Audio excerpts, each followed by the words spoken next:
Assalamu alaikum everyone. How are you all? I hope every one of you is fine. I am here with another video lecture. आज का मेरा lecture number है 57 for class 9th, जिसमें हम लोग chapter number 4 cells and tissues के बारे में बात कर रहे हैं। सेल्स एंड टिश्यूज़ के बारे में समझने के लिए सबसे पहले हम लोग समझ रहे हैं सेल के इंटरनल स्ट्रक्चर्स के बारे में, जिन्हें यहाँ पे हम लोग ऑर्गेनेलीज़ के नाम पे भी जानते हैं, सेल ऑर्गेनेलीज़। अपने प्रीवियस वीडियो लेक्चर में मैं आपको एक्सप्लेन कर चुकी हूँ अबाउट न्यूक्लियस, जो कि एक बहुत इंपॉर्टेंट सेल ऑर्गेनेली है और सेल की प्रॉपर फंक्शनिंग के लिए बहुत इंपॉर्टेंट रोल प्ले करता है। Now we are going to study about ribosomes. हम लोग जब न्यूक्लियस के बारे में स्टडी कर रहे थे, हमने देखा था कि न्यूक्लियस के अंदर न्यूक्लियोलस प्रेजेंट होते हैं, या फिर आप उनका नाम दे दें न्यूक्लियोलाई। न्यूक्लियोलाई या ये प्लूरल है, या फिर न्यूक्लियोलस यानी कि सिंगुलर। ये ऐसे स्ट्रक्चर्स हैं जो कि न्यूक्लियस के अंदर प्रेजेंट होते हैं। ये डार्क स्पॉट्स होते हैं। यहाँ पे बनता क्या है, यहाँ पे राइबोसोमल आरएनए बनता है और उसके अलावा राइबोसोम्स यहाँ पे बनाए जाते हैं। आज का जो हमारा टॉपिक है राइबोसोम्स का, ये वही राइबोसोम्स हैं जिनके हमने न्यूक्लियस के टॉपिक के अंदर जिक्र किया था।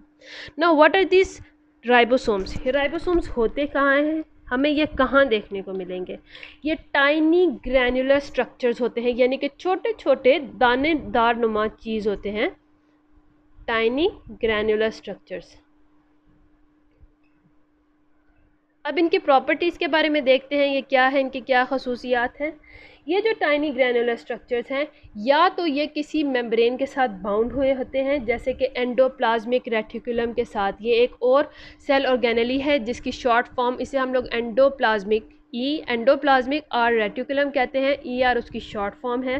तो या तो ये राइबोसोम्स एंडोप्लाज्मिक रेटिकुलम के साथ अटैच हुए होते हैं, उसके साथ बाउंड हुए होते हैं, या फिर ये फ्रीली फ्लोटिंग होते हैं, यानी कि फ्रीली साइटोप्लाज्म के अंदर फ्लोट कर रहे होते हैं, किसी चीज़ के साथ बाउंड, किसी चीज़ के साथ अटैच नहीं हुए होते। सो यहाँ पे हमारे एक चीज़ पता चल गई है कि ये किसी एक स्पेसिफिक प्लेस पे प्रेजेंट नहीं होते, या तो ये फ्री फ्लोटिंग होंगे या फिर ये एंडोप्लाज्मिक रेटिकुलम के साथ बाउंड हुए होते हैं। अगर हम इनके कंपोजिशन के बारे में बात करें कि राइबोसोम बनते किस चीज़ से हैं, तो हमने देखा था कि न्यूक्लियोलस के अंदर राइबोसोमल आरएनए बनता है और राइबोसोम्स बनाए जाते हैं। सो जो राइबोसोम्स है, अगर हम उनको देखें, उनके अंदर इक्वल अमाउंट होती है, तकरीबन तमाम राइबोसोम्स के अंदर इक्वल अमाउंट होती है किस चीज़ की, प्रोटीन्स की और राइबोसोमल आरएनए की। ये जो आर है स्मॉल, ये राइबोसोमल को रिप्रेजेंट करता है। तो यहाँ पे हम लोगों ने देखा कि राइबोसोम्स क्या हैं, ये टाइनी ग्रैनुलर स्ट्रक्चर्स होंगे जो या तो बाउंड हुए होते हैं एंडोप्लाज्मिक रेटिकुलम के साथ, या फिर साइटोप्लाज्म के अंदर फ्रीली फ्लोट कर रहे होते हैं। अगर इनकी कॉम्पोजिशन को देखें तो तकरीबन तमाम के तमाम जो राइबोसोम्स हैं, उनके अंदर इक्वल अमाउंट्स प्रेजेंट होती हैं प्रोटीन्स की और राइबोसोमल आरएनए की। राइबोसोम्स की अगर बात करें, they are not bound by membrane. जैसे कि मैंने बताया था कि यूकैरियोटिक सेल्स के अंदर जो मोस्ट ऑफ द ऑर्गेनेलीज होते हैं, उनके अंदर उनके इर्द गिर्द मेम्ब्रेन प्रेजेंट है। जैसे कि हम लोगों ने अपने प्रीवियस वीडियो लेक्चर में न्यूक्लियस के बारे में भी देखा था कि न्यूक्लियस के इर्द गिर्द एक कवरिंग है जिसे हमने न्यूक्लियर एनवेलप का नाम दिया था। वो जो न्यूक्लियर एनवेलप था वो पूरे न्यूक्लियस को कवर किए हुए था, एक मेम्ब्रेन बना हुआ था। But in the case of ribosome, इनके इर्द गिर्द कोई भी मेम्ब्रेन प्रेजेंट नहीं होता। They are not bound in the by the membranes. तो इस वजह से ये जो राइबोसोम्स हैं, ये प्रोकैरियोटिक सेल के अंदर भी प्रेजेंट होते हैं और ये यूकैरियोटिक सेल के अंदर भी प्रेजेंट होते हैं। न्यूक्लियस हम लोगों ने देखा था, it was not present, it was not prominent in the prokaryotic cell, but it was prominent in the eukaryotic cell. But क्योंकि यहाँ पे ये जो राइबोसोम्स हैं, इनके अंदर कोई भी मेम्ब्रेन बॉन्ड नहीं होता, मेम्ब्रेन इनके इर्द गिर्द प्रेजेंट नहीं होता, इसीलिए ये प्रोकैरियोटिक सेल के अंदर भी प्रेजेंट होते हैं और यूकैरियोटिक सेल के अंदर भी आपको देखने को मिलेंगे। But in both of them they are not exactly same. दोनों जो सेल्स हैं, प्रोकैरियोटिक और यूकैरियोटिक सेल्स, इनके अंदर ये दोनों जो राइबोसोम्स हैं वो एक दूसरे से डिफरेंट होते हैं। Eukaryotic ribosomes they are slightly larger than the prokaryotic ones. अगर हम कंपेयर करते हैं राइबोसोम्स को यूकैरियोटिक सेल और प्रोकैरियोटिक सेल के अंदर, तो प्रोकैरियोटिक सेल के जो राइबोसोम्स होते हैं उसके अंदर जो राइबोसोम पाए जाते हैं वो स्लाइटली स्मॉलर होते हैं साइज़ में, जबकि यूकैरियोटिक राइबोसोम्स क्या हैं, वो स्लाइटली बिगर होते हैं, लार्जर होते हैं साइज़ में। अब अगर हम इनके फंक्शन को देखें, हमने देख लिया कि इनकी पोजीशन क्या है, ये प्रेजेंट कहाँ पे होते हैं। इनके स्ट्रक्चर के बारे में बात करें तो ये ग्रैनुलर स्ट्रक्चर्स हैं। इसकी कंपोजिशन की बात करें तो ये प्रोटीन्स और राइबोसोमल आरएनए के मिलकर बने होते हैं। इनके इर्द गिर्द कोई भी मेम्ब्रेन प्रेजेंट नहीं होता, जिसकी वजह से ये प्रोकैरियोटिक सेल में भी पाए जाते हैं और यूकैरियोटिक सेल में भी पाए जाते हैं। अब बात करते हैं इनके फंक्शन की, कि इनका रोल क्या है। इनका रोल क्या है कि ये वो जगह हैं जहाँ पे प्रोटीन सिंथेसाइज होती है। These are the sites for protein synthesis, protein बनाने के काम आते हैं। जब सेल के अंदर प्रोटीन बन रही थी, अब प्रोटीन बनती कहाँ पे है, कौन सी प्रोटीन होती है। अब सेल को फंक्शन करने के लिए बहुत ज़्यादा एंजाइम्स की, केमिकल्स वगैरह की ज़रूरत होती है। तो वो जो एंजाइम्स हैं, they are actually protein in nature. तो वो एंजाइम्स फॉर एग्जांपल अगर बनाने हैं तो वो बन कहाँ पे रहे होते हैं, राइबोसोम्स। राइबोसोम्स कह लें वो फैक्ट्री है या वो जगह है, वो साइट है जहाँ पे प्रोटीन्स बनते हैं। जो प्रोटीन सिंथेसिस है वो सेल्स के लिए बहुत इम्पॉर्टेंट चीज़ है। अगर सेल के अंदर प्रोटीन सिंथेसिस नहीं होगी, सेल प्रॉपरली वर्क नहीं कर सकते हैं, क्योंकि उनको चाहिए एंजाइम्स, उनको चाहिए मुख्तलिफ प्रोटीन्स जो कि उनकी प्रॉपर फंक्शनिंग में हेल्प कर सकें। अगर ये एंजाइम्स मिसिंग है तो सेल के अंदर बहुत सारे ऐसे एंजाइमेटिक रिएक्शंस, बहुत सारे ऐसे केमिकल रिएक्शंस जिनको एंजाइम की ज़रूरत है अपने आप को कंप्लीट करने की, वो रुक जाएंगे, क्योंकि प्रोटीन सिंथेसाइज नहीं हो पा रही है, जिसकी वजह से सेल की डेथ हो सकती है। सो ओवरऑल इस फंक्शन की वजह से हमें पूरे सेल में बहुत जगहों पे बहुत लार्ज नंबर में राइबोसोम्स देखने को मिलते हैं। जहाँ जहाँ पे भी प्रोटीन की सिंथेसिस हो रही होगी वहाँ पे राइबोसोम्स प्रेजेंट होंगे, क्योंकि यही वो जगह हैं जहाँ पे प्रोटीन्स बन रहे होते हैं।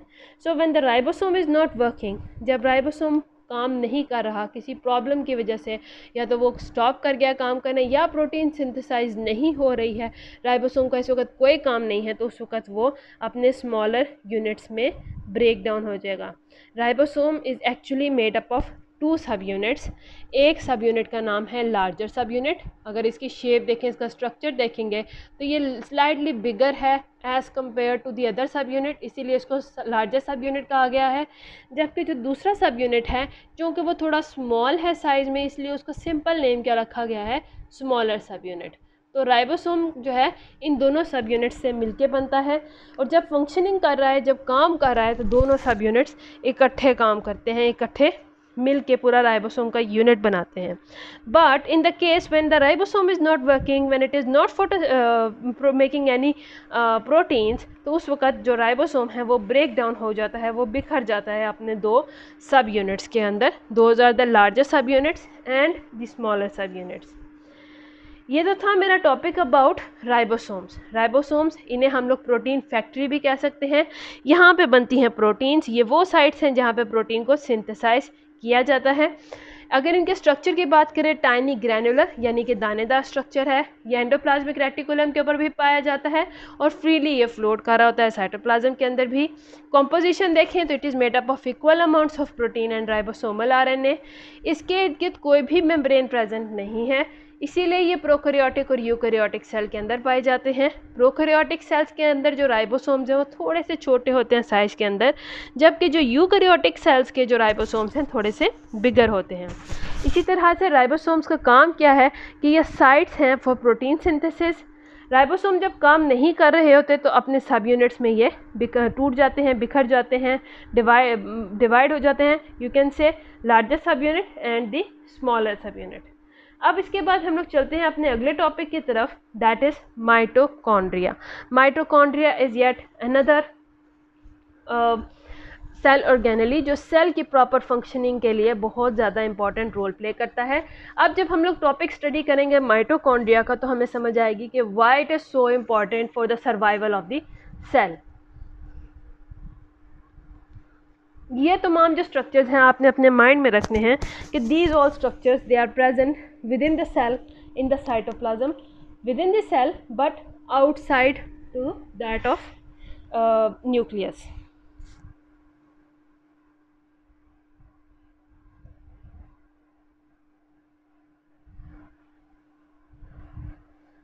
तो इसकी प्रोनाउंसिएशन हमारे पास क्या है, माइटोकॉन्ड्रिया।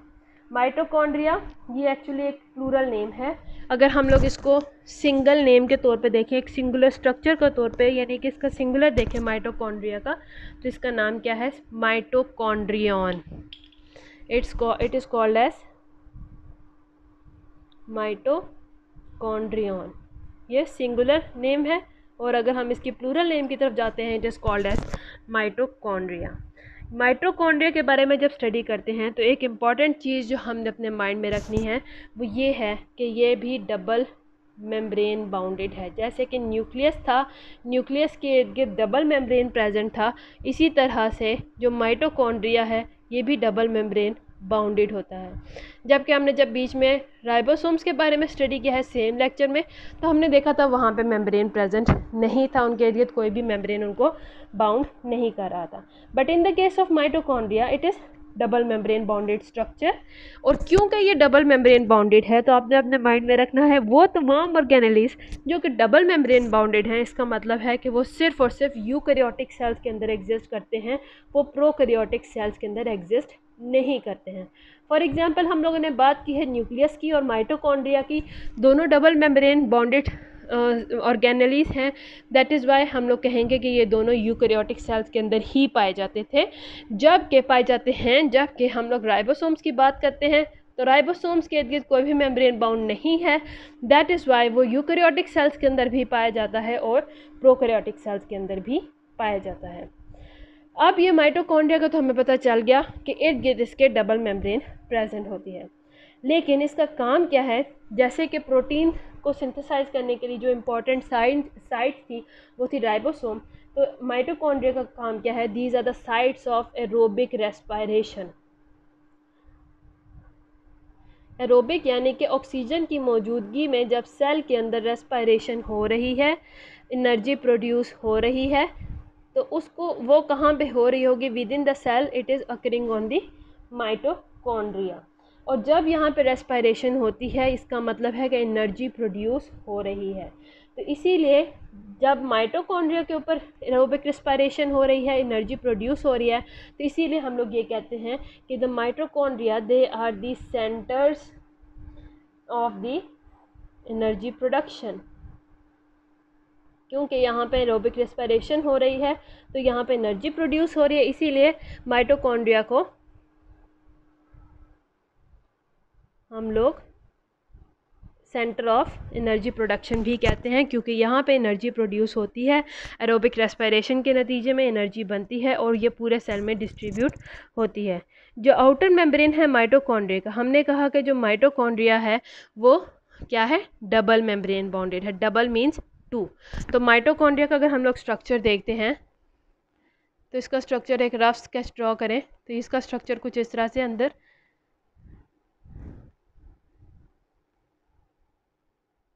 ऐसे प्रेजेंट है। तो यहाँ पे जो आउटर मेम्ब्रेन है माइटोकॉन्ड्रिया का वो बहुत स्मूथ होता है, जबकि जो इनर मेम्ब्रेन है, ये आउटर मेम्ब्रेन है, ये आपको स्मूथ नज़र आएगा, जबकि जो इसका इनर मेम्ब्रेन है यानी कि वो मेम्ब्रेन जो कि अंदर की साइड पे यहाँ पे प्रेजेंट होता है, जो इनर मेम्ब्रेन है इट हैज़ सेवरल इनफोल्डिंग्स, उसके अंदर काफ़ी इनफोल्डिंग्स होती हैं और उन इनफोल्डिंग्स को हम लोग क्रिस्टे का नाम देते हैं। एक दफ़ा फिर से इसका एक थोड़ा सा नीट ड्रॉ करने की कोशिश करते हैं। ये हमारे पास एक माइटोकॉन्ड्रिया है, रफ स्केच। ये आउटर मेम्ब्रेन है जो काफ़ी स्मूथ है, जबकि इनर मेम्ब्रेन को देखें तो इनर मेम्ब्रेन में इस तरह से इनफोल्डिंग्स हुई हुई हैं, वो स्मूथ नहीं कर रहा, बल्कि यहाँ पे आपको इनफोल्डिंग्स यानी कि अंदर की तरफ वो मुड़ा हुआ दिखेगा। ये जो इनफोल्डिंग्स हैं इनको हम लोग क्रिस्टे का नाम देते हैं या फिर सिंगुलर फॉर्म में क्रिस्टा का नाम देते हैं। These infoldings that are present in the inner membrane they are called as cristae या फिर क्रिस्टा। ये इनर माइटोकॉन्ड्रियल मैट्रिक्स क्योंकि इनर मेम्ब्रेन की तरफ है यानी कि मेम्ब्रेन के अंदर प्रेजेंट है, तो इसीलिए ये इनर माइटोकॉन्ड्रियल मैट्रिक्स के तौर पे के अंदर प्रेजेंट होता है। ये जो क्रिस्टा है इसका काम क्या है कि ये इनफोल्डिंग्स की वजह से, अगर ये स्मूथ है तो इतना सा सरफेस एरिया है, लेकिन जितनी ज़्यादा इनफोल्डिंग्स होती हैं माइटोकॉन्ड्रिया के अंदर उतनी ही उसको वो सरफेस एरिया को बढ़ा देता है, जिसकी वजह से जो मेम्ब्रेन बाउंड रिएक्शंस हैं वो इसके ऊपर अकर हो रहे होते हैं। जितनी ज़्यादा उन मेम्ब्रेन बाउंड रिएक्शंस को सरफेस एरिया मिलेगी उतना ही एक वक्त में ज़्यादा से ज़्यादा ये रिएक्शंस हो सकेंगे और माइटोकॉन्ड्रिया ज़्यादा से ज़्यादा एनर्जी को प्रोड्यूस करेगा, यानी कि यहाँ पे ज़्यादा से ज़्यादा एरोबिक रेस्पिरेशन हो रही होती है। जो माइटोकॉन्ड्रिया है, अगर इनकी बात करें, इनका अपना ही एक डीएनए और अपने ही राइबोसोम्स होते हैं। इनका जेनेटिक मटेरियल सेम होगा न्यूक्लियस का, लेकिन इनके पास अपने जेनेटिक मटेरियल प्रेजेंट है, यानी कि डीएनए और राइबोसोम्स भी। जो राइबोसोम्स है माइटोकॉन्ड्रिया के, वो ज़्यादातर अगर हम उसकी सिमिलैरिटी देखें तो वो अपने सेल के बाकी राइबोसोम्स जो कि साइटोप्लाज्म में प्रेजेंट हैं उनके बजाय वो बैक्टीरिया के राइबोसोम्स के साथ ज़्यादा मैच करते हैं। So these are some modifications जो कि सेल्स के अंदर आ रही हैं। तो अभी हम लोगों ने स्टडी किया है माइटोकॉन्ड्रिया के बारे में, जिन्हें का सिंगुलर नाम क्या है, माइटोकॉन्ड्रियन। ये भी एक डबल मेम्ब्रेन बाउंडेड है। डबल मेम्ब्रेन बाउंडेड है इसका मतलब ये भी यूकैरियोटिक सेल्स के अंदर प्रेजेंट है। ये भी साइट्स ऑफ एरोबिक रेस्पिरेशन है, यहाँ पे एरोबिक रेस्पिरेशन होती है। एरोबिक रेस्पिरेशन के बदले के नतीजे में एनर्जी प्रोड्यूस होती है, और चूंकि एरोबिक रेस्पिरेशन हो ही माइटोकॉन्ड्रिया के ऊपर या अंदर रही है तो इसका मतलब एनर्जी भी यहीं पे बनती है। इसीलिए हम लोग माइटोकॉन्ड्रिया को centre of energy production for the cell भी कहते हैं। इसके स्ट्रक्चर के बारे में बात करें, हमने कहा ये डबल मेम्ब्रेन बाउंडेड है। तो जो आउटर मेम्ब्रेन है वो काफ़ी स्मूथ होता है, जबकि जो इनर मेम्ब्रेन है उसके अंदर इन फोल्डिंग्स होती हैं। इन फोल्डिंग्स को हम लोग क्रिस्टे का नाम देते हैं। क्रिस्टे का काम क्या है, ये क्यों माइटोकॉन्ड्रिया के अंदर होती है? इनका काम है कि ये इन फोल्डिंग्स की वजह से सेल माइटोकॉन्ड्रिया का सरफेस एरिया बढ़ जाता है। जितना ज़्यादा सरफेस एरिया होगा वहाँ पे उतने ही ज़्यादा रिएक्शंस होंगे, और इस तरह से रिएक्शंस ज़्यादा होंगे छोटे से माइटोकॉन्ड्रियन के अंदर। हमने ये भी देखा कि माइटोकॉन्ड्रियन इसका अपना एक डीएनए है, इसके अपने राइबोसोम्स हैं।